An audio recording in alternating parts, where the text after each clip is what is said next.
نعرہ تلوار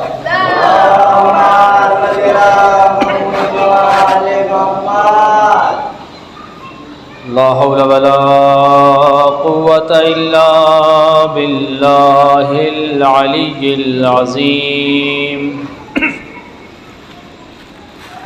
أعوذ بالله من الشيطان الرجيم بسم الله الرحمن الرحيم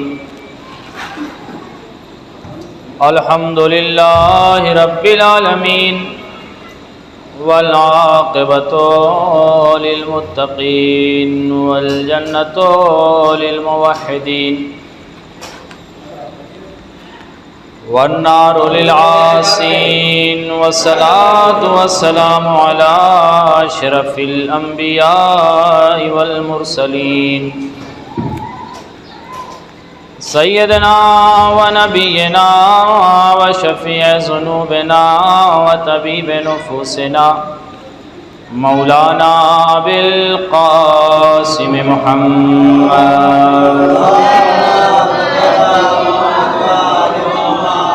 وعلى آله الطيبين الطاهرين المعصومين المظلومين المنتجبين المنتخبين لا سيما حجة الله على أرضه إمام زماننا هذا عجل الله تعالى فرجه الشريف ولعنة الله على أعدائهم أجمعين أما بعد فقد قال النبي صلى الله عليه وآله وسلم بسم الله الرحمن الرحيم إن الحسين مصباح الهدى وسفينة النجاة صلوات پڑھے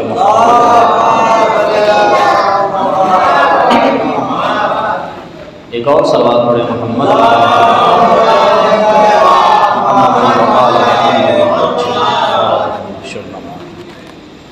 مسلسل گفتگو چراغ ہدایت اور سفینہ نجات کے موضوع پہ ہو رہی ہے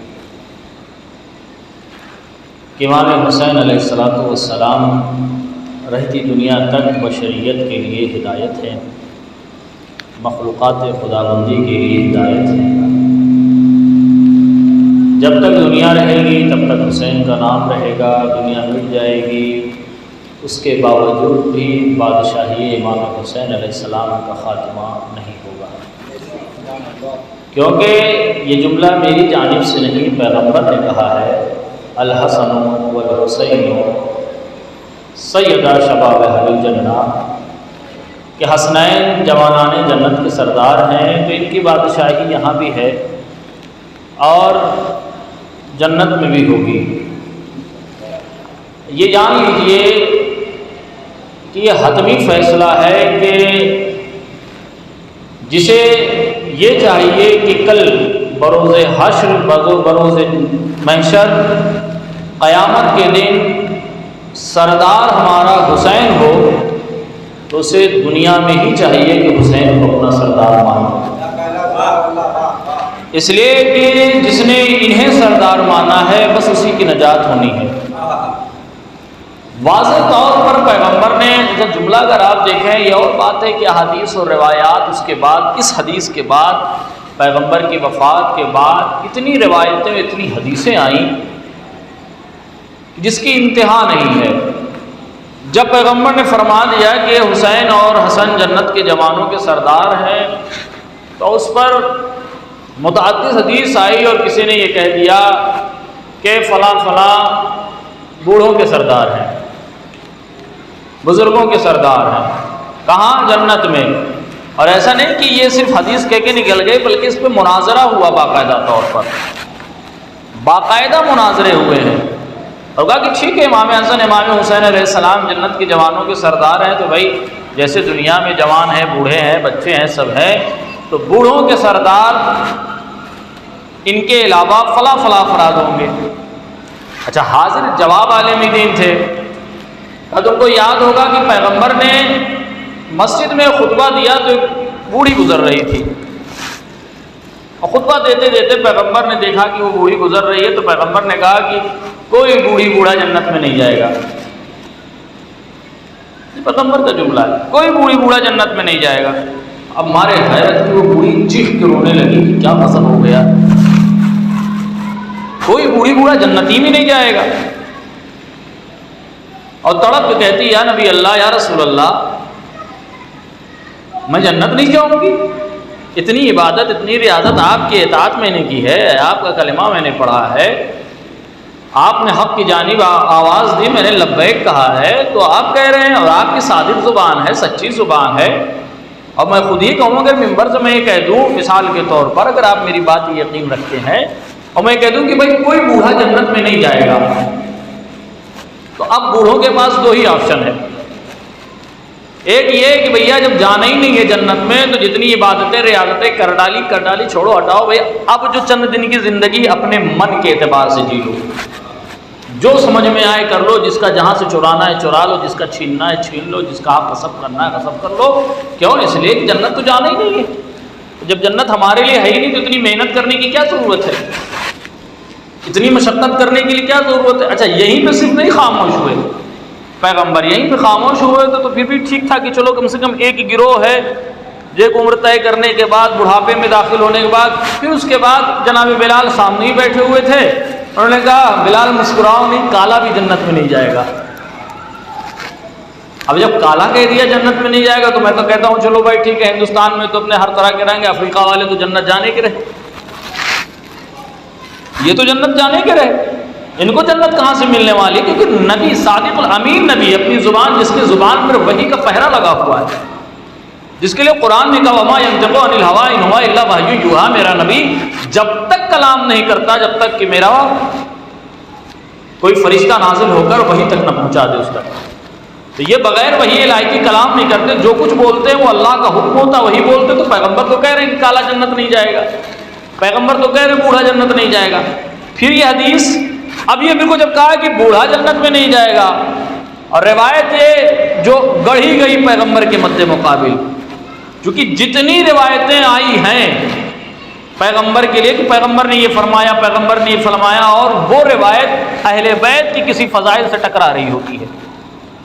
اور آپ دیکھیں گے کہ جو کیفیت آج پیغمبر کی سیرت کی بنائی گئی ہے، جو نئے نئے لوگ نکلتے ہیں اور پیغمبر کو جو دل میں آتا کہہ کے چلے جاتے ہیں. میں ایک بات یہاں پر روک کے ضرور کہوں گا، یقیناً وہ لوگ غلط ہیں جو پیغمبر کو برا کہتے ہیں، چاہے جس کیفیت کے وہ افراد ہوں، اپنے ہوں، پرائے ہوں، غیر ہوں. اس لیے کہ پیغمبر اکرم کی اگر صحیح طور پر انصاف کے اعتبار سے، عادلانہ نظر سے اگر ان کی سیرت کو صحیح طریقے سے ہماری کتابوں میں پڑھا جائے تو وہ حقیقی پیغمبر پیغمبر کا ہمارے سامنے آئے گا، اور جس کے بعد دنیا یہ کہنے پہ مجبور ہو جائے گی کہ محمد جیسا کائنات میں کوئی نہیں آیا، کوئی نہیں، اگر ان کی سیرت کو ہماری کتابوں میں پڑھا جائے. لیکن ایک سوال یہ اٹھتا ہے جو آپ نے بہت اس سے دیکھا کہ گستاخ پیغمبر کو مار دینا چاہیے، قتل کر دینا چاہیے. یہ سوال اٹھتے ہیں نا، جیسے گستاخی، اور آج سے نہیں، زمانے سے سوال اٹھتے آئے. سلمان رشدی کو آپ دیکھ لیجئے، جب اس نے گستاخی کی پیغمبر کے شان میں، تب بھی مجتہدین کرام نے کہا، اور دیگر مذاہب کے دیگر فرقوں کے علماء نے بھی کہا کہ اس کا سر تن سے جدا کر دینا چاہیے. کیوں؟ اس لیے کہ گستاخ پیغمبر ہے. لیکن سوال ایک عجیب یہ ہے کہ گستاخی کہاں سے ہوتی ہے، یہ ابتدا گستاخی کی ہوئی کہاں سے ہے؟ کیونکہ یہ بالکل واضح فیصلہ ہے کہ اللہ کے بعد کائنات میں سب سے بہتر، سب سے افضل اور سب سے بہترین شخصیت پیغمبر اکرم کی ہے. یہ واضح طور پر ہے. دنیا لاکھ غلو کی منزل میں داخل ہو جائے، مثال کے طور پر جو الزامات لگائے جاتے ہیں کہ علی کے چاہنے والے علی کو بہت بڑھا دیتے ہیں، علی کو بہت زیادہ پیغمبر، لیکن نہیں، حقیقت یہی ہے کہ ہم جس منزل پہ بھی حضرت علی کو لے کر جائیں، ان کا ایک جملہ ہمیں آگے روک دیتا ہے، اور وہ کہتے ہیں انا عبد من عبید محمد، میں محمد کا عبد ہوں، جو کچھ میرے پاس ہے وہ پیغمبر نے مجھے سکھایا ہے. کائنات کی ہر شے، جو علم ہے، جو قدرت ہے، جو طاقت ہے، جو قوت ہے، وہ سب ان کے ذریعے سے مجھے ملا ہے. تو مسئلہ ہی ختم ہو جاتا ہے کہ پیغمبر کائنات میں سب سے بہترین شخصیت کا نام. تو تو جب سب سے بہترین شخصیت کا نام ہے تو آخر کیا وجہ ہے کہ کسی نے حضرت علی کے بارے میں اس طرح کے کلمات نہیں کہے، پیغمبر کے بارے میں ضرور کہہ دیے؟ آخر سبب کیا ہے؟ وجوہات کیا ہے؟ وجوہات اس کی سب سے بڑی، اچھا جتنے آپ اس طرح کے گستاخ پیغمبر آپ دیکھیں گے، جس حد تک آپ مطالعہ کریں گے تو آپ یہ دیکھیں گے کہ ان کی کہی ہوئی بات کہیں نہ کہیں کتابوں میں مل جاتی ہیں۔ ان کی کہی ہوئی باتیں کہیں نہ کہیں کم زیادہ کر کے کتابوں میں مل جاتی ہے کہ ہاں پیغمبر کی ذات ایسی تھی، پیغمبر کی سیرت ایسی تھی، پیغمبر کی سیرت ایسی تھی۔ اب سمجھ میں یہ نہیں آتا ہے کہ جو لوگ یہ نعرہ بلند کرتے ہیں کہ گستاخ پیغمبر کی سزا سر کو قلم کر دینا ہے، گستاخ پیغمبر کی سزا یہ ہے کہ اس پر دنیا کو تنگ کر دیا جائے، گستاخ پیغمبر کی سزا یہ ہے کہ اس کے روح کو اس کے جسم سے جدا کر دیا جائے، تو کیا جو ظاہری اعتبار سے، زبانی اعتبار سے آگے گستاخی پیغمبر کرتا ہے صرف اس کی سزا ہے، یا جس نے صدیوں سے پیغمبر کی شان میں گستاخی کی ہے اسے بھی سزا دی جائے؟ اس لیے کہ جو کتابوں میں آیا تو اولاً ضروری یہ ہے کہ کہنے والے، پڑھنے والے، میرا کام ہے پڑھنا، کتاب میرے ساتھ سامنے موجود ہے، اگر میں کچھ اس میں سے پڑھوں تو غلطی کس کی ہے؟ پہلے اولاً غلطی ان کی ہے۔ اگر میں اس کتاب سے پڑھوں، کہوں کہ اس کتاب میں فلاں چیز درج ہے، تو پہلی غلطی ان کی ہے، بعد میں میری غلطی کہ تم نے دہرایا کیوں۔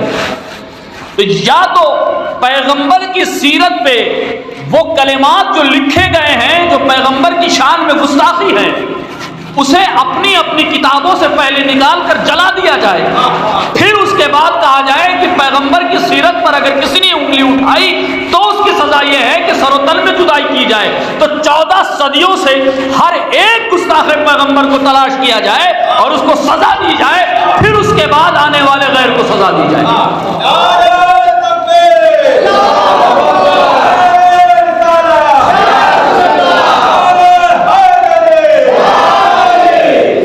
پیغمبر نے یہ کہہ دیا کہ بھائی کوئی کالا جنت میں نہیں جائے گا، کوئی بوڑھا جنت میں نہیں جائے گا، کوئی فلاں جنت میں نہیں جائے گا۔ اب اسی کے مد مقابل ایک حدیث آ گئی کہ پیغمبر نے فرمایا ہے کہ فلاں بوڑھوں کے سردار ہیں، فلاں بوڑھوں کے سردار ہیں۔ وہاں کہا جا رہا ہے کہ جنت میں، اچھا جب پوچھا گیا خود امام نے فرمایا مولا یہ آپ کہہ رہے ہیں کہ جوانان جنت کے سردار فلاں ہیں، اور یہ کہہ رہے ہیں کہ فلاں جو ہے بوڑھوں کے سردار ہیں، پیغمبر کہہ گئے ہیں کہ بوڑھا جنت میں جائے گا نہیں، تو کیفیت کیا ہوگی؟ کیفیت کیا ہوگی؟ امام فرماتے ہیں کہ چونکہ قدرت خدا سے کوئی چیز خالی نہیں ہے اور اللہ کو یہ چیز گوارا بھی نہیں ہے کہ اس کی ہستی بستی بہترین مسکراتی ہوئی جنت میں کوئی بوڑھا جائے کہ گھٹنا درد ہو رہا ہے، کوئی جائے کہ کمر درد ہو رہا ہے، کا پھر کہ اللہ کا حکم ہوگا ہر اس افراد کے لیے جس کے لیے جنت ہو گئی ہے کہ اسے جوان کر دیا جائے، اور حکم پروردگار سے وہ جنت میں جوان ہو کے جائے گا۔ ہاں ایک مقام ایسا ضرور ہے جہاں بوڑھے جائیں گے، اس کا نام ہے جہنم، اس کا نام ہے جہنم۔ اب امام فرماتے ہیں کہ حسن اور حسین اور پیغمبر نے بھی فرمایا کہ میرے یہ دونوں نواسے جوانان جنت کے سردار ہیں۔ اب اگر نبی کے مقابلے میں کوئی حدیث آتی ہے کہ یہ بھی سردار ہے تو جنت میں سرداری کا موقع تو نہیں ملنے والا ہے۔ صلوات پڑھیں محمد والے۔ اس لیے کہ اچھا صرف اتنا ہی اگر کہا ہوتا نا پیغمبر نے تو مسئلہ پھر پھنس جاتا، مسئلہ بہت پھنس جاتا ہے کہ کہا کہ جنت میں جوانان جنت کے سردار امام حسن اور امام حسین، نہیں بلکہ پیغمبر نے آگے جملہ کہا ابوہما خیر منہما، اور ان کا باپ ان دونوں سے بہتر ہے، تاکہ دنیا یہ نہ کہے کہ پھر حسن و حسین جو ہے حضرت علی کے بھی سردار ہوں گے۔ آپ نے پڑھا ابوہما، اگر یہاں کے جوانان سے لے کے سب جوان جائیں گے، حضرت علی بھی جوان ہوں گے، پیغمبر بھی جوان ہوں گے، انبیاء بھی جوان ہوں گے، لیکن انبیاء کو کنارے کر دیا۔ پیغمبر فرما رہے وہ ابوہما خیر منہما، اور ان کا باپ جو حسن و حسین کا باپ جو ان دونوں سے بہتر ہے، یعنی سرداری حسن و حسین کی پوری کائنات پہ ہوگی۔ جو جنت میں جائیں گے سب کے سردار حسن و حسین ہوں گے، اور ان دونوں کے سردار کا نام علی مرتضیٰ ہے۔ صلوات پڑھیں محمد والے محمد۔ امام حسین علیہ السلام چراغ ہدایت ہے، کشتی نجات، اب اس میں کسی کو شک نہیں، کیونکہ یہ حدیث جو ہے متفق علیہ حدیث ہے۔ اس میں کسی کو اعتراض ہو نہیں. دونوں فرائض کے علماء نے اس بات کو لکھا اور قبول کیا ہے کہ ہاں حسین چراغ ہدایت تھے, حسین کشتی نجات, امام حسین علیہ السلام کو وجود مبارک. اب ان کی بادشاہی پوری کائنات پہ ہے. جنہوں نے ان کو قبول کیا یہاں پہ وہاں بھی سرخرو ہوں گے, جنہوں نے یہاں قبول نہیں کیا وہاں تو سرخرو ہو ہی نہیں سکتے. اور آپ یہ جانیں کہ امام حسین علیہ السلام کی جو زندگی ہے اور جس حد تک ہم اپنے امام کو مانتے ہیں, چاہتے ہیں, جو عقیدہ ہمارا ہے, اس عقیدے کے اعتبار سے ہمارے امام ہماری مدد بھی کرتے ہیں. اب یہ ہماری بات ہے کہ ہم کس اعتبار سے اپنے امام کو چاہتے ہیں, کتنا چاہتے ہیں. معرفت کے اعتبار سے مدد بدل جاتی ہے. جتنی معرفت ہوگی اتنا ہم قریب امام سے ہوں گے, معرفت میں کمی ہوگی, جتنا کم ہوگا اتنی دوری ہوگی امام کے اور ہمارے درمیان. ایک بڑا مشہور واقعہ ہے. ایک شخص تھا, اب دیکھیں معرفت دیکھیں امام کی. ایک شخص تھا عراق میں, بڑھئی کا کام کرتا تھا, نجار, بڑھئی کا کام کرتا تھا. وہ بڑا مشہور واقعہ ہے, یہ بہت سارے علماء اور بزرگان نے پڑھا اس کو. بڑھئی کا کام کرتا تھا لیکن اس کا دستور یہ تھا. اچھا ایک صلوات پڑھیں محمد والے محمد. ایک واقعہ اور یاد آ گیا, اس کے بعد اس واقعے کو بیان کروں گا, کیونکہ امیر المومنین کا بھی تذکرہ ہوا کہ ان دونوں کے بھی سردار, اس کے بعد یہ واقعہ کہ ایک شخص تھا. خمس کا تذکرہ کل کیا تھا میں نے, اسی سے ریلیٹڈ واقعہ ذہن میں آ گیا تو بیان کرتا چلو. کہ ایک شخص تھا, اس کا دستور یہ تھا, عراق میں بہترین اس کی دکان تھی, بہترین دکان جس کو آپ کرانہ کی دکان کہہ سکتے ہیں, بقال. بہترین اس کی دکان, عالی شان دکان تھی, بہترین مال بھرا ہوا تھا. لیکن اس کا ایک دستور تھا کہ اگر کوئی سادات بنا ہوا نہیں, اوریجنل والا, کیونکہ اتنی تیزی سے یہ رفتار بڑھی ہے کہ حالات جن کے سدھرے وہ سادات ہو گئے, وہ والے نہیں جو حقیقت میں اولاد جناب سیدہ ہیں, ان کی بات ہے. اس کا دستور یہ تھا کہ اگر کوئی سادات اس کے دکان پہ آتا, کوئی چیز اس سے طلب کرتا, وہ اسے دے دیتا تھا. اگر اس نے قیمت دی تو لے لیا, نہیں دی تو ایک رجسٹر بنائے ہوئے تھا, اس پہ لکھتا حضرت علی ابن ابی طالب علیہ السلام سے 200 روپے لوں گا, یہ میرے قرض دار ہیں. دستور تھا اس کا. کوئی بھی سادات آتا, کوئی چیز مانگتا, وہ اسے دے دیتا. اگر قیمت دے دیتا تو لے لیتا, نہیں دیتا تو رجسٹر پہ لکھ دیتا کہ اس کی قیمت میں حضرت علی سے لوں گا. بڑی بات ہے یہ عقیدہ. دیکھیے آپ کتنا معتبر عقیدہ اور معرفت دیکھیے اس کی. یہ ذہن میں نہیں کہ آنے والا کون, اس کے ذہن میں یہ کہ اولاد جناب سیدہ ہے. آئے, مانگا, پیسہ نہیں تھا, نہیں دیا اس نے, فوراً رجسٹر کھولا, اس کا نام بھی نہیں لکھتا ہے وہ, اور لکھ لیا اس نے. ہم میں سے آپ میں سے کوئی گیا ایسا جو غیر سادات میں سے تھا, قرضہ مانگا اس نے, اس کا نام لکھا, اتنا روپے لیا ہے, لکھ لیتا تھا, پھر بھی وہ اس سے مانگنے نہیں جاتا تھا, دے دیا دے دیا, نہیں دے نہیں دیا. بہرحال اگر آپ کہتے ہیں کہ دکان کی سب سے بڑا مرض جو ہے دکان کا, کسی بھی تجارت کا سب سے بڑا مرض یہ ہے کہ قرضہ بانٹ دیجیے. آپ قرضے بانٹتے جائیے, بھائی قارون کا خزانہ تو ہے نہیں, جو پیسہ آتا ہے اسی سے آپ گھما کے تجارت کرتے ہیں. تو آپ نے 1 لاکھ روپے لگایا, 60,000 روپے قرضہ دے دیا, تو کیا تجارت کریں گے آپ؟ تو نتیجہ یہ ہوا کہ وہ قرضے قرضے قرضے قرضے ہوتے ہوئے دکان دھیرے دھیرے کم ہوتے ہوئے ٹوٹ گئی, بالکل سے روڈ پہ آ گیا, روڈ پہ آ گیا. اچھا اس کی یہ عادت جو رجسٹر میں لکھتا تھا کہ میں امیر المومنین سے لوں گا, بڑا مشہور ہو گیا. یہ کام یہ کرتا ہے کہ امیر المومنین لکھ دیتا ہے کہ ان سے میں لوں گا. ایک ناصبی تھا, ناصبی جو حضرت علی سے کھلی دشمنی رکھتے ہیں.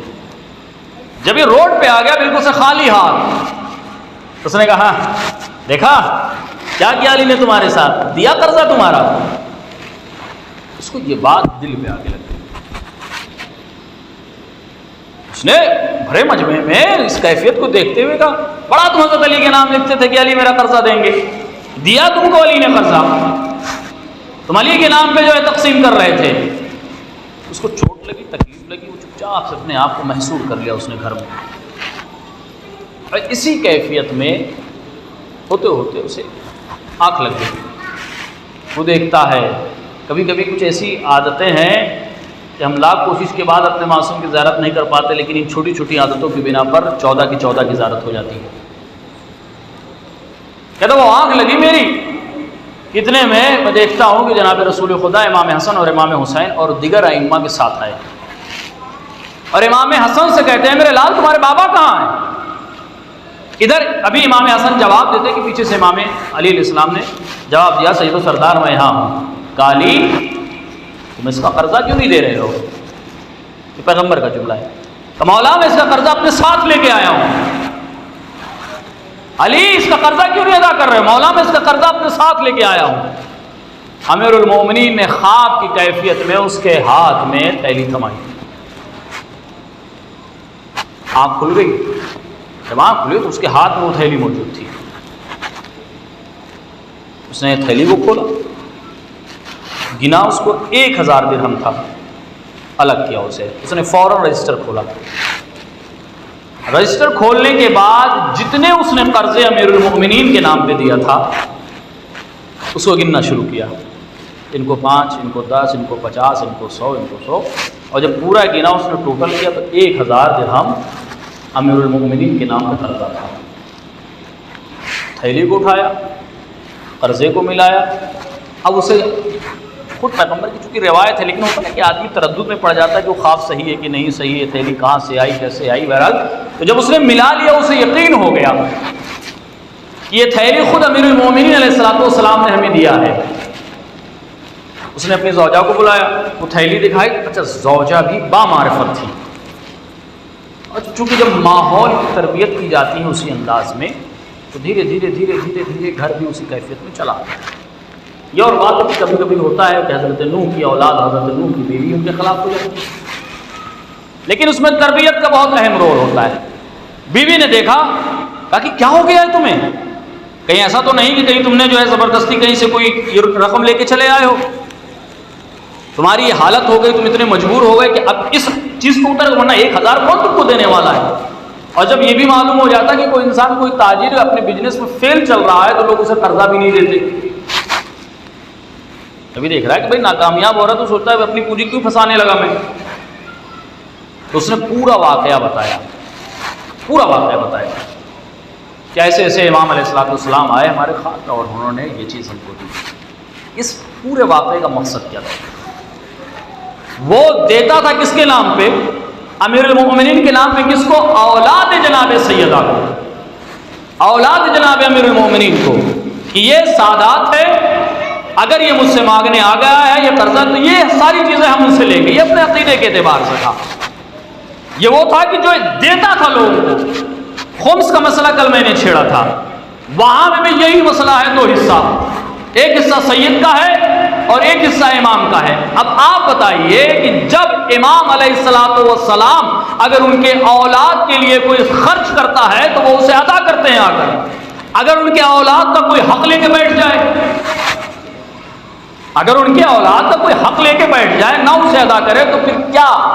میں تو یہ نہیں کہوں گا کہ وہ سزا دیتے ہیں کیونکہ وہ بڑے کریم لوگ ہیں، وہ سزا تو نہیں دیتے ہیں، لیکن ایک چیز ہے جو وہ روک سکتے ہیں اور وہ ہے شفاعت۔ وہ ہے شفاعت کہ تم نے جب تک زندہ رہے ہماری اولاد کا حق نہیں دیا تو پھر یہ کیسے ممکن ہے کہ میں تمہاری شفاعت کروں؟ پھر یہ کیسے ممکن ہے کہ میں تمہاری شفاعت کروں؟ اس لیے آج پھر دہراتے ہوئے کہ کل تک اس نے عہد نہیں کیا، آج عہد کر لے۔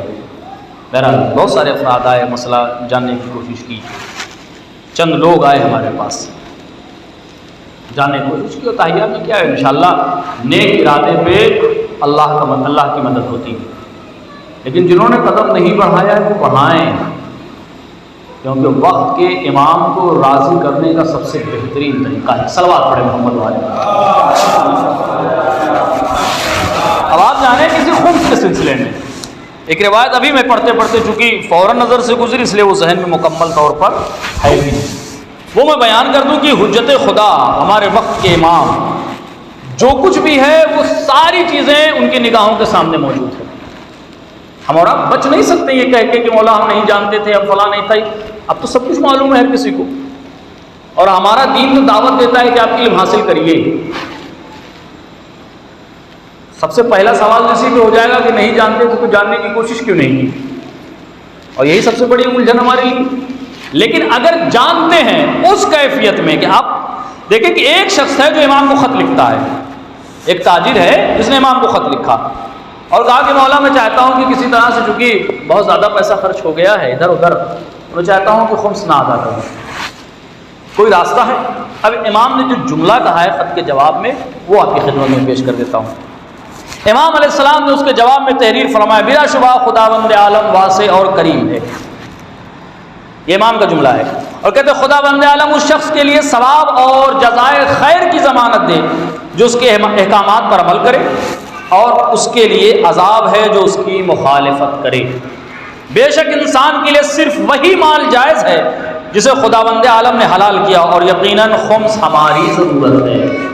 امام فرماتے ہیں یقیناً خمس ہماری ضرورت ہے اور ہمارے دین کا حکم ہے، ہمارے اور ہمارے دوستوں کے روزگار کا ذریعہ ہے اور ہماری عزتوں کی حفاظت پر خرچ کرنے کے لیے ہے، یعنی جن لوگوں کی طرف سے ہمیں اذیت پہنچنے کا خدشہ ہے، پس ہمیں خمس دینے سے اجتناب نہ کرو، اور جس حد تک ہو سکے اپنے آپ کو ہماری دعاؤں سے محروم نہ کرو۔ یقیناً خمس دینا، یہ اہم مسئلہ جو امام فرما رہے ہیں، یعنی یقیناً خمس دینا تمہاری روزی کے وسیع ہونے اور گناہوں سے پاک ہونے کا سبب ہے، اور اس پریشانی و بیچارگی کے دن یعنی روز قیامت کے دن ذخیرہ ہے، اور مسلمان وہی ہے جو کچھ اطاعت و بندگی میں اس نے خداوند عالم سے عہد کیا ہے۔ اس میں جو جملے آپ نے لاسٹ کے سنے ہوں گے، ایک فرمایا کہ ہم جو خمس نہیں ادا کرتے ہیں اس لیے نہیں ادا کرتے کہ یہ 5,000 10,000 چلا جائے گا۔ امام فرما رہے ہیں کہ یہ تمہاری روزی میں برکت کی میں ضمانت لیتا ہوں، اور لاسٹ کا جملہ بہت خطرناک ہے کہ خمس دینا تمہارے مسلمان ہونے کی علامت ہے۔ اس کا برعکس کیجیے، آپ تھوڑا سا الٹ دیجیے، خمس دینا تمہارے مسلمان ہونے کی علامت ہے، یعنی خمس نہ دینا بہت بڑا مسئلہ ہے یہ، اور امام فرماتے ہیں کہ تم پر واجب ہے کہ ہماری اطاعت کرو۔ کسی صورت میں امام نے اجازت دی ہی نہیں ہے کہ کوئی انسان خمس نہ نکالے، کسی صورت میں نہیں دی۔ ایک انسان نے ایسے بہت سارے خطوط امام کو خط لکھا کہ مولا بالکل کنگال ہو گیا ہوں میں، کچھ نہیں ہے میرے پاس، بس اتنا ہے کہ کسی طرح کھا لیتا ہوں۔ امام نے کہا اس میں سے بھی نکالو، تمہاری رزق میں برکت کی ضمانت میں لیتا ہوں۔ یہ ساری چیزیں ہونے کے باوجود یا تو ہمیں اپنے امام کے قول پہ بھروسہ نہیں ہے، یا پھر ہماری نگاہوں میں ہماری خواہشات اتنی حاوی ہو گئی ہے کہ ہم امام کی اطاعت کرنے سے باز آ رہے ہیں۔ اگر ایسی کیفیت ہے، بہت ساری روایتیں ہیں، بس ایک ہی چونکہ بیان کرنا تھا۔ اب اس کیف میں آنے کے بعد امام کہہ رہے ہیں کہ اگر تم خمس نہیں نکالتے ہو، چونکہ یہ خمس نکالنا مسلمان ہونے کی علامت ہے، ہمارے حقوق کو ادا کرو۔ امام کہہ رہے ہیں ہم تمہارے رزق میں برکت کی ضمانت لیتے ہیں۔ امام کہہ رہے ہیں کہ یہ تمہارے لیے یہ خمس کا نکالنا تمہارے لیے جہنم کی سپر بنے گا۔ تین چیزیں بڑی اہمیت رکھی ہے۔ پہلے چیز کی جو ہم دعویٰ کرتے ہیں کہ مسلمان ہیں، امام نے فوراً ہی کہہ دیا کہ مسلمان ہونے کی علامت تمہارے لیے خمس ہے۔ دوسری چیز، جو انسان اپنی زندگی میں محنت کرتا ہے، صحیح کرتا ہے، کوشش کرتا ہے، رات و دن جاگ کر خون پسینہ کیا کر کے دولت کے لیے کرتا ہے، امام نے کہا کہ ہم تمہارے رزق میں برکت کی ضمانت لیتے ہیں۔ تیسری چیز، جو انسان عبادتیں کرتا ہے، اطاعتیں کرتا ہے، اپنے آپ کو مشقت میں ڈالتا ہے، کس لیے کرتا ہے؟ تاکہ جہنم نہ جانے پائے، جنت چلے جائیں۔ امام نے کہا کہ یہ خمس تمہارے لیے جہنم کا سپر بن جائے گا۔ تم اگر خمس نکالتے ہو اپنے گناہوں کی بنا پر، اگر تمہیں فیصلہ ہو گیا جہنم میں جانے کے لیے، تو خمس آگے تمہارے سامنے کھڑی ہو جائے گی کہ ہم اسے جہنم نہیں جانے دیں گے۔ تین چیزیں، بڑی بڑی چیزوں کی ضمانت امام لے رہے، کیا اس کے باوجود بھی ہمارے قدم پیچھے ہٹنے چاہیے؟ اگر اس کے باوجود بھی ہمارے قدم پیچھے ہٹ رہے ہیں، امام کی اطاعت نہیں کر پا رہے ہیں، تو یقین جانیے آپ کہ قرآن کی روح سے یہی ہے کہ پھر نہ ایمان ہم تک پہنچا ہے، نہ اسلام ہم تک پہنچا ہے۔ ہم وراثتاً زندگی گزار کر رہے ہیں کہ ابا مسلمان تھے تو ہم بھی مسلمان ہیں۔ ہم وراثتاً زندگی گزار رہے ہیں کہ ہمارے آباء و اجداد دین پر تھے تو ہم بھی دین پر ہیں، لیکن دین ہم تک آیا ہی نہیں۔ سب سے بہترین طریقہ ہے، خاص کر کے یہ ایام اعزاز محرم کا مہینہ، اپنے امام کو راضی کرنے کے لیے، اپنے امام کو خوشنود کرنے کے لیے اور امام مدد کرتے ہیں، امام تعاون کرتے ہیں اس سلسلے میں. عراق ہے، نجار ہے، بڑھئی، دستور زندگی اس کی یہ تھی، بڑھئی تھا، اور ہر کوئی اپنے اپنے اعتبار سے، اپنے کام کے اعتبار سے اپنے امام کی تعاون کر سکتا ہے. اس کا دستور یہ تھا کہ اگر ایام ازائی آنے لگا، اس کا دستور یہ تھا کہ اگر کہیں ممبر بننا ہو تو کہتا بھیا ہم کو دے دیجیے، ہم بنا دیں گے، آپ کہیں اور نہ جائیے، ہم بنا دیں گے. کتنا لیں گے؟ اب مولا کا ممبر ہی رہ گیا کہ اس کا پیسہ لیں، ممبر بنا دیتا تھا. یہ بھی تازہ واقعہ ہے. کہیں کچھ اور بنانا ہے، لکڑی کی کوئی چیز بنانی ہے جو اس سے بن سکتی ہے، جو عزا خانے میں استعمال ہوتی ہے، مسجدوں میں استعمال ہوتی ہے، وہ خود بڑھ کے کہتا تھا کہ لاؤ میں اس چیز کو بنا دیتا تھا. اس کا یہ دستور تھا. پوری زندگی اس نے یہی کام کرنا شروع کیا. جب بھی کوئی کام ایسا نظر آتا ہے، امام بارگاہ کا، مساجد کا اور دیگر جو اسلامی مقامات تھے جہاں پہ اہل بیت کا ذکر ہوتا تھا، وہ آگے بڑھ کے خود کہتا تھا کہ لائیے مجھے دے دیجیے، میں بنا دوں گا. ایک بار ہوا ایسا کہ وہ بیمار ہو گیا،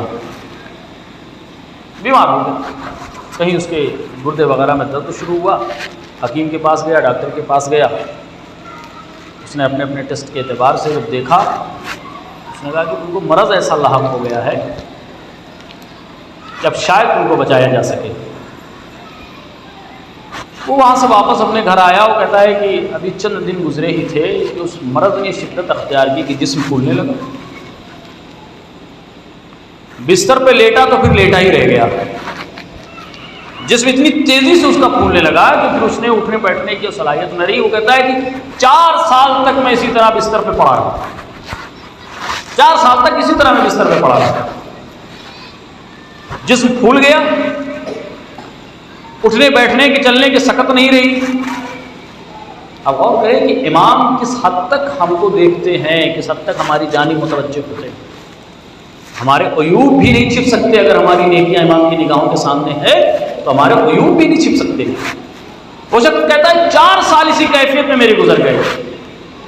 میں بھی نا امید ہونے لگا کہ حیات میری تنگ ہو جائے گی، کب اب اور تب موت آنی ہے. لیکن کہتے ہیں ایک آس باقی تھی، اور وہ یہ کہ میں ہر اپنی تکلیف پر اپنے مولا حسین کو یاد کرتا تھا. مولا آپ کے قبضے قدرت سے کوئی چیز باہر نہیں ہے. مولا آپ چاہیں تو ہمیں شفا دے سکتے ہیں، مولا آپ چاہیں تو ہمیں زندگی دے سکتے ہیں. اور اس کے بعد اس نے اپنے ان کاموں کا وسیلہ دینا شروع کیا. مولا میں آپ کا ممبر بناتا ہوں، مولا میں آپ کے عزا کے لیے تمام کام کرتا تھا. اکثر یہ واقعہ ایک نصیحت کے طور پہ بھی یہ ہے کہ ائمہ کے کاموں میں، خصوصاً امام حسین علیہ السلام کے کام میں، اگر آپ کو کوئی عزاداری امام حسین میں کوئی کام کے لیے بلائے تو اپنے قدم پیچھے نہ ہٹائیے. آپ یہ نہ دیکھیں کہ چھوٹا کام ہے، بڑا کام ہے، ہماری عزت کے اعتبار سے ہے کہ نہیں صحیح ہے. میں مولوی آدمی، اگر آپ نے کہہ دیا مولانا ڈکچا اٹھا دو تو پر مجھے تقدس امام حسین کہتا ہے کہ ڈکچا ساتھ میں اٹھوا لیا جائے، کیونکہ آپ دیکھ رہے ہیں کہ مولانا ڈکچا اٹھا رہے ہیں، لیکن کس کے لیے اٹھا رہے ہیں یہ اہمیت رکھتا ہے. یہ بہت اہمیت رکھتا ہے. وہ اس نے مولا کو کہا مولا میں آپ کا ممبر بناتا تھا، آپ کی تبرکات تیار کرتا تھا، آپ کی یہ چیزیں تیار کرتا تھا. مولا آپ کے قبضہ قدرت میں تو کچھ نہیں، ایسا نہیں ہے کہ آپ مجھے شفا نہیں دے سکتے، شفا دیجیے مجھے. اور یہ آس لگائے اس کا وقت گزرتا رہا. لیکن وہ اسی کیفیت میں، اس کی ایک بوڑھی ماں تھی. بوڑھی ماں کا دستور یہ تھا کہ وہ اپنے بچے کو، بہرحال ماں ہوتی ہے، بیٹا کتنا ہی بڑا ہو جائے لیکن ماں کے سامنے وہ بچہ ہی ہوتا ہے. اپنے اس بڑھاپے میں، اپنی اس بزرگی میں جیسے بھی ہو سکتی تھی اس کی خدمت کرتی تھی ماں. وہ کہتا ہے کہ ایک وقت ایسا آیا کہ اب میرے اندر کھانا پینا بھی بڑی مشکل سے، اور چمچ کے ذریعے سے پانی پلایا جاتا. جب وہ مجھے پیاس کی شدت ہوتی تھی لیکن میرا جسم پانی قبول نہیں کر پاتا تھا. پھر مجھے احساس ہونے لگا میرے مولا نے کس طرح سے اپنی پیاس کو برداشت کی. جیسے یہ ذہن میں آتا پھر میں مولا کو وسیلہ دیتا کہ مولا آپ کے قبضے قدرت سے کوئی چیز باہر نہیں ہے، مجھے شفا دی. محرم کا مہینہ داخل ہو گیا. محرم کا مہینہ داخل ہو گیا. ماں اپنے حسب دستور اس کی خدمت کرتی رہتی تھی. جب محرم کا مہینہ داخل ہوا، جو کرنا تھا وہ کر چکے. اس کے بعد کا بیٹا یقیناً تو میرے لال ہو، تمہیں چھوڑ کے جانا تو نہیں چاہیے تھا، لیکن کیا کروں، مجلس حسین مجھے بلاتی ہے۔ چلیے وہاں سے واپس آئی تو اس نے آگے ایک رومال تھا جو اس کے جسم سے مس کرنے لگے۔ وہ کہتا ہے کہ میں نے پوچھا اماں یہ کیا کر رہی ہے آپ؟ کہ بیٹا چونکہ امام حسین کا غم آ چکا ہے، محرم آ چکا ہے، مجلس میں جو گریہ کیا تھا، جو آنسو بہے تھے، وہ آنسو تمہارے جسم سے مل رہی ہوں تاکہ تمہیں نجات ملے، شفا۔ وہ کہتا ہے پھر دھیرے دھیرے 1 محرم 2 محرم 3 محرم 4 محرم گزرتے گزرتے عاشور کا آنا۔ وہ کہتا کہ میں نے پھر اب میری کیفیت یہ ہو گئی کہ میرے آنکھوں کی روشنی بھی دھیرے دھیرے ختم ہونے لگی بیماری کی وجہ سے، مجھے دکھائی نہیں دیتا، بس ایک چیز تھی کہ میں سن سکتا تھا۔ وہ کہتا ہے کہ میں نے دل ہی دل میں امام سے توسل کیا کہ مولا تو عاشور بھی آ چکا ہے، اب تو شفا دے دیجیے۔ کیسی کیفیت میں تھا کہ ایک مرتبہ میں نے دیکھا کہ ایک کبوتر ہے جو میرے کمرے میں داخل ہوتا ہے، لیکن وہ کبوتر دنیاوی کبوتر سے الگ تھا، اس کے 3 پر تھے۔ وہ آیا اور میرے سامنے بیٹھ گیا۔ وہ کہتا ہے کہ میں دیکھ نہیں سکتا تھا، لیکن کبوتر جب آیا تو دھیرے دھیرے میری آنکھوں کی بینائی واپس ہو گئی۔ میں نے دیکھا کہ اس کے جسم پہ 3 پر ہے۔ اب میں یہ سوچ ہی رہا تھا، ابھی میرے اندر بولنے کی کیفیت پیدا نہیں ہوئی تھی، میں سوچ ہی رہا تھا کہ یہ کبوتر کون سا کبوتر ہو سکتا ہے۔ پھر اس نے کہا کہ اگر یہ امام حسین کی جانب سے بھیجا ہوا کبوتر ہے تو یہ میرے قریب آئے گا۔ وہ کہتا ہے کہ یہ خود ہمارے استاد محترم نے بھی یہ واقعہ مختصراً بیان کیا ہے، لیکن یہ کتاب معاد شناسی میں یہ موجود ہے، بڑی طویل گفتگو کے ساتھ یہ واقعہ موجود ہے۔ وہ کبوتر آیا اور آنے کے بعد اس کے کان کے قریب آ کے کہتا ہے کہ وہ کبوتر گویا ہوا جیسے ہم اور آپ بولتے ہیں۔ وہ کہتا ہے کہ مجھے ایسا لگتا ہے کہ تم پیاسے محسوس ہو رہے ہو۔ اس نے کہا ہاں ایسا ہے، اب اس زبان میں گویا ہو گئے۔ ایک مرتبہ اس نے اپنے منقار سے کوئی چیز ایسی ہے کہ جو میرے منہ میں ڈالی تو ایسا لگ رہا تھا کہ جیسے میرے جسم کے سارے درد ختم ہو گئے۔ کچھ دیر اسی کیفیت میں تھا میں کہ ایک مرتبہ وہ کبوتر اٹھا اڑا اور جہاں میں لیٹا ہوا تھا اس کے نچلے حصے میں آ کے بیٹھ گیا۔ اب بہرحال انسان کے ساتھ اگر اس طرح کے واقعات ہو اور وہ بیٹھ نہ سکتا ہو تو ایک ذہنی جنگ اس کو لڑنی پڑتی ہے۔ امام حسین علیہ السلام کی جانب سے کبوتر ہے اور ابھی تک مجھے شفا نہیں ملی۔ کیسی جنگی کیفیت میں تھا کہ ایک مرتبہ وہ کہتا ہے کہ دروازہ کھلا اور ایسا لگ رہا تھا کہ کچھ نور ہے جو میرے کمرے میں داخل ہو رہے ہیں۔ کچھ دیر ہوئی، جب نور کچھ مدھم ہوا، میں دیکھنے کے لائق ہوا تو کہتا ہے کہ مجھے یقین ہو گیا ہے کہ یہ آنے والا کوئی اور نہیں مولا حسین۔ مولا حسین کہتا ہے کہ مولا حسین کو دیکھتے ہوئے ایسا لگ رہا تھا کہ میرے جسم میں ایک عجیب طاقت آ گئی ہے، میں اٹھ تو نہیں سکتا تھا کہ مولا کا احترام کروں، لیکن میں نے اپنے جسم کو اٹھانے کی کوشش کی تو اتنا ہوا کہ میرا ہاتھ اٹھا، میں نے بڑھ کے چاہا کہ مولا کے قدموں کو، لیکن میرا ہاتھ مولا کے بازو تک پہنچا۔ بازو کو پکڑ کے میں نے کہا مولا میں آپ کا نوکر ہوں، مولا میں آپ کا خادم ہوں، کیا آپ مجھے شفا نہیں دے سکتے ہیں؟ کیا آپ مجھے شفا نہیں دے سکتے ہیں؟ وہ کہتا ہے کہ میں نے بھی اتنا ہی کہا تھا کہ امام نے میرے ہاتھ کو پکڑ کر اپنے ہاتھ کو میرے جسم پر پھیرنا شروع کر دیا۔ دھیرے دھیرے جیسے جیسے امام کا ہاتھ ہمارے جسم میں پڑتا گیا مجھے شفا مل گئی۔ ادھر شفا ملی، ادھر امام میری نظروں سے اوجھل ہو گئے، لیکن وہ کبوتر موجود تھا۔ وہ کبوتر موجود تھا کہ اتنے میں میری ماں کہیں مجلس میں گئی ہوئی تھی، وہ پھر داخل ہو رہی ہے۔ تو اب اس کی ماں روایت کرتی اس بات کو، کہا کہ میں کمرے میں داخل ہونا چاہتی تھی لیکن ایک عجیب ہیبت تھی جو مجھے کمرے میں داخل نہیں ہونے دے رہی تھی، کہ اچانک وہ کبوتر اڑا اور کمرے سے باہر نکل گیا۔ پھر میری ماں داخل ہوئی، جب اس نے مجھے اس کیفیت میں دیکھا میں بالکل صحیح و سالم ہوں، لپٹ گئی اور پورا واقعہ مجھ سے پوچھا کہ میرے لال یہ شفا تمہیں کیسے ملی؟ اس نے کہا کہ مولا حسین آئے ہوئے تھے، انہوں نے ہمیں شفا دیا۔ مولا حسین آئے ہوئے تھے، انہوں نے ہمیں شفا دیا، یہ ان کی برکت سے مجھے شفا ملی۔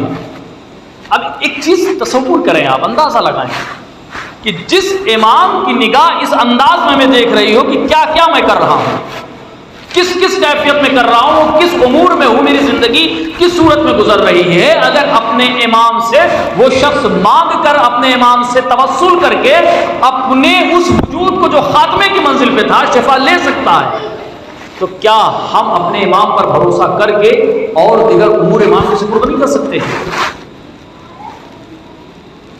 بس صرف فرق اتنا ہے کہ ہم اپنے امام سے محبت کتنی کرتے ہیں، اور آپ یہ جان لیں کہ ہم جتنا اپنے امام سے محبت کرتے ہیں اس سے کہیں زیادہ ہمارا امام ہم سے محبت کرتا ہے، کہیں زیادہ ہمارا امام ہم سے محبت کرتا ہے۔ تو جب ہمارا امام، وہ بھی کریم ابن کریم، ان کے یہاں کرم ہی کرم ہے، بس وہ انتظار میں ہوتے ہیں کہ میرا محبوب مجھ سے کچھ مانگے تو صحیح، مجھے پکارے تو صحیح، کم سے کم اتنا تو ہم کر لیں، اس لائق کو ہو جائیں کہ اپنے امام کو بلا سکیں۔ اگر اس نے امام کے لیے سارے امور انجام دیے تھے تو ہمیں بھی چاہیے کہ ہم جو کچھ بھی کریں اخلاص کے ساتھ کریں، امام کی عزاداری میں، امام کے اور دیگر امور میں اگر کوئی کام آتا ہے تو اس سے ہم پیچھے نہ ہٹیں، جو کچھ بھی کریں ہم امام حسین کے لیے کریں، جو کچھ بھی کریں، ماتم کریں، مجلس کریں، کوئی کام کریں، امام کے لیے کریں، اور پھر اسی کام کو اپنے امام کے درمیان وسیلہ بنا لیجیے آپ، مولا ہم نے آپ کے لیے کیا ہے، مولا کچھ آپ ہمارے لیے کیجیے۔ یہ قرض نہیں رکھتے، یاد رکھیے، کسی قسم کا کوئی قرض نہیں رکھتے، آپ نے 1 روپیہ ان کے لیے خرچ کیا، وہ 1000 آپ کو واپس کر دیں گے۔ بس فرق یہ ہے کہ ہمیں یقین ہو اپنے امام کے اوپر، یقین ہو، جیسے جیسے ہمارا یقین کمزور ہوتا گیا ویسے ویسے ہم اپنے امام سے دور ہوتے گئے۔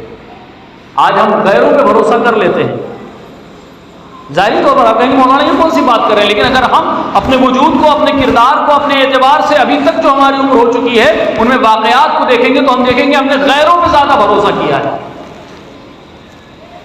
لیکن غیروں سے پہلے اگر ہم اپنے امام پہ بھروسہ کریں تو یقیناً وہاں سے مدد پہنچتی ہے جہاں سے آپ سوچ بھی نہیں سکتے، آپ تصور بھی نہیں کر سکتے، وہاں سے مدد پہنچتی ہے۔ امام نے تو غیروں کی مدد کی ہے، ہم تو پھر بھی امام والے ہیں، اس لیے ضروری ہے کہ جب بھی توسل کریں اپنے امام سے کریں، کیونکہ یہی نجات دے سکتے ہیں، کہ علاوہ کوئی نجات نہیں دے سکتا ہے۔ غیر وقتی طور پر آپ کی ظاہری مدد کر سکتا ہے، لیکن ابدی مدد اگر چاہتے ہیں تو اہل بیت سے تمسک رہے، عقیدے کے ساتھ، کامل بھروسے کے ساتھ، معرفت کے ساتھ۔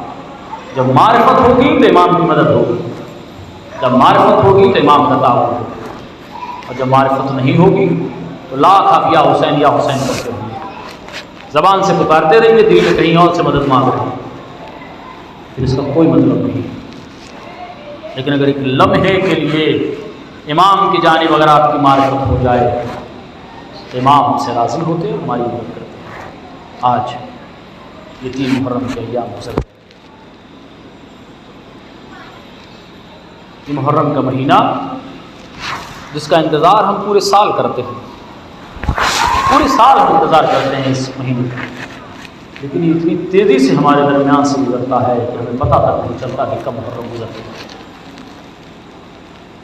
کل تک ہم ایک محرم کا انتظار کر رہے تھے، آج ہمارے درمیان سے 3 محرم گزر گئے، اور امام حسین سرزمین کربلا پہنچ چکے۔ تاریخ نے یہی لکھا کہ جب حر نے امام حسین کا راستہ روکا، کہاں کا ارادہ ہے حسین؟ کہا کہ میں تمہارے بلانے پر آیا تھا، اب جب تم نے ہمارا ساتھ چھوڑ دیا ہے، حضرت حر بھی کوفے کے تھے، تم لوگوں نے ہمیں خط لکھ کے بلایا تھا، ساتھ چھوڑ دیا ہے، ہمیں جانے تو کہیں، جہاں ہمارے چاہنے والے ہوں گے ہم وہاں چلے جائیں گے۔ اور نے کہا نہیں، اب آپ کہیں نہیں جا سکتے، ہم کو حکم یہ ہے کہ آپ کو روکا جائے۔ تو جس کیفیت میں یہ امام ہیں، جس کیفیت میں حضرت حر پہنچے تھے، ہم اور آپ ہوتے تو چھوڑ دیتے، اسی سے اندازہ لگائے غیر بن کے آئے تھے اور امام نے مدد کی، پانی پلایا، سارے امور کیے۔ اب اس کے بعد مجبوراً ظاہری طور پر اجباراً امام حسین کو میدان کربلا لایا گیا۔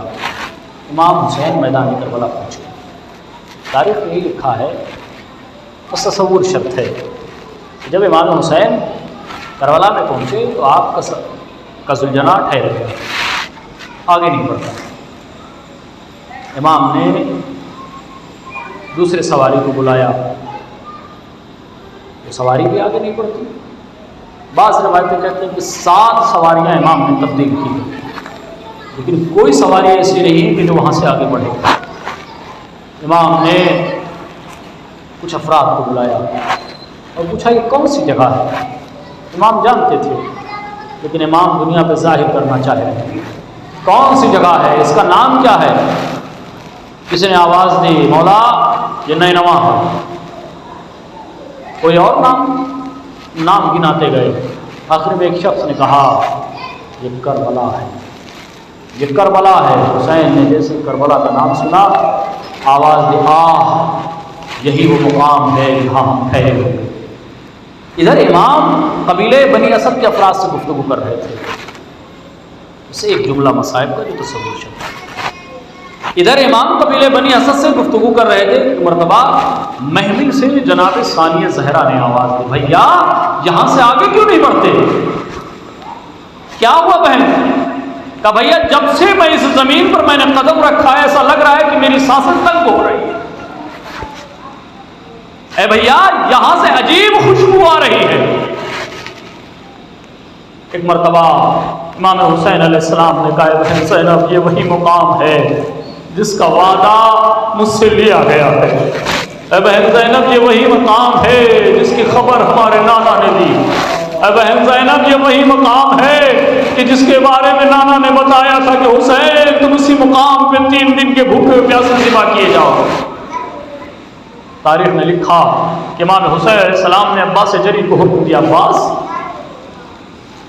محملوں کو اتار لو، قافلے کو خیموں کو نصب کرو۔ خیمے نصب ہونے لگے۔ ادھر امام حسین علیہ السلام خیمے نصب کر رہے ہیں، جناب عباس غازی خیمے نصب کر رہے ہیں۔ ادھر امام حسین علیہ السلام نے پھر قبیلے بنی اسد کو قریب بلایا اور دھیرے دھیرے گفتگو کرنے لگے، دھیرے دھیرے گفتگو کرنے لگے۔ زینب کی نگاہ حسین کے اوپر، جو گفتگو امام حسین نے کی ہے جناب زینب تڑپ کے رہ گئی۔ قبیلے بنی اسد کو بلایا اور کہا کہ دیکھو میں چاہتا ہوں کہ یہ زمین تم ہمارے ہاتھ بیچ دو۔ قبیلے بنی اسد کے افراد کہتے ہیں کہ مولا یہ زمین نہ خریدیے، اس لیے کہ یہ وہ زمین ہے یہاں جو بھی آیا ہے مصیبت میں ہی رہا، مشکل میں رہا۔ اور اس کے بعد امیر المومنین کا واقعہ بتایا کہ آپ کے بابا ایک مرتبہ اس زمین سے گزر رہے تھے، آپ یہاں شدت مار کے روتے رہے۔ امام حسین نے کہا مجھے سب معلوم ہے، بس یہ زمین مجھے بیچ دو۔ زمین بک گئی۔ زمین جب بک گئی تو امام نے کہا یہ میں تمہیں ہبہ کرتا ہوں، یہ زمین تمہارے حوالے ہے، بس چند کام کر دینا تم۔ مولا حکم کیجیے، اتنا کرنا عاشور کے بعد جب ہمارے سر و تن میں جدائی ہو جائے تو اتنا کرنا کہ ہمارے جنازوں کو دفن کر دینا۔ امام فرماتے ہیں ہمارے جنازوں کو دفن کر دینا۔ امام نے وصیت کر دی، چلے گئے وہ افراد، نوجوانوں کو بلایا، اے میرے نوجوانوں اگر تمہارے آبا و اجداد کسی بنا پر نہ آئے ہمیں دفن کرنے کے لیے تو تم آ کے ہمیں دفن کر دینا۔ میرا اکبر کہیں ہوگا اسے تم دفن کر دینا، میرا اصغر کہیں ہوگا اسے دفن کر دینا، میرا قاسم کہیں ہوگا اسے دفن کر دینا۔ امام وصیت کر چکے، جب سب چلے گئے تو ایک مرتبہ بچوں کو بلایا، بچے قریب آئے۔ امام کو بڑی وصیت تھی بچوں کو قریب کر کے امام کہتے میرے لاڈلو اگر تمہارے ماں باپ، اگر تمہارے بھائی بہن کسی بنا پر، کسی ڈر کی بنا پر ہمارے جنازوں کو دفن نہ کر سکے تو اتنا خیال رہے کہ کھیلتے کھیلتے آنا اور مشت کر خاک کربلا کو لا کر ہمارے جسد اطہر پہ ڈال دینا۔ اے مولا آپ کو دفن ہونے کی اتنی تمنا تھی کہ آپ نے کربلا میں وارد ہونے کے بعد ہی وصیت کرنا شروع کر دی تھی کہ اب تم آنا میرے جنازوں کو دفن کر دینا۔ بچوں کو وصیت کی کہ کھیلتے کھیلتے آنا اور ہمارے جسموں پر خاک ڈال کے چلے جانا، لیکن اے مولا آپ کی یہ آرزو پوری نہ ہوئی۔ ارے آپ کا جنازہ تبتی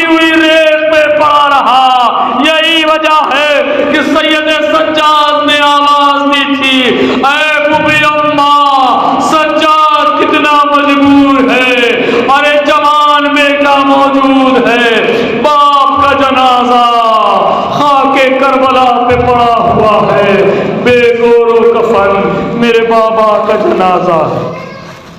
الا رحمۃ اللہ علی القوم الظالمین بذنب قضائہ وتسلیم لامرہ وسيعلم الذين ظلموا من ينقلب ينقلبون بار الہ محمد وعلى محمد کا واسطہ ہماری اس مختصر سی عزا کو قبول فرما، بار الہ محمد وعلى محمد کا واسطہ ہمارے گناہ کبیرہ و صغیرہ کو معاف فرما، بار الہ محمد وعلى محمد کا واسطہ جو ملک شاہان ان کی پریشانیوں کو دور فرما، بار الہ محمد وعلى محمد کا واسطہ جو بیمار انہیں شفاء کاملہ و عاجلہ عطا فرما، بار الہ محمد وعلى محمد کا واسطہ ہمیں راہ حسینی پر چلنے اور اس پر قائم رہنے کی توفیق عطا فرما، بار الہ محمد وعلى محمد کا واسطہ ہمارے آنسوؤں کو رمال سیدہ میں جگہ عنایت فرما، بار الہ محمد وعلى محمد کا واسطہ ہماری شہزادی کو ہم سے راضی و خوشنود فرما، بار الہ محمد وعلى محمد کا واسطہ ہمارے مولا ہمارے آقا ہمارے سید و سردار امام زمانہ کے ظہور میں تعجیل فرما، ہمیں ان کے اعوان و انصار میں شمار فرما، اللہم تقبل منا انک انت السمیع العلیم ماتم حسین۔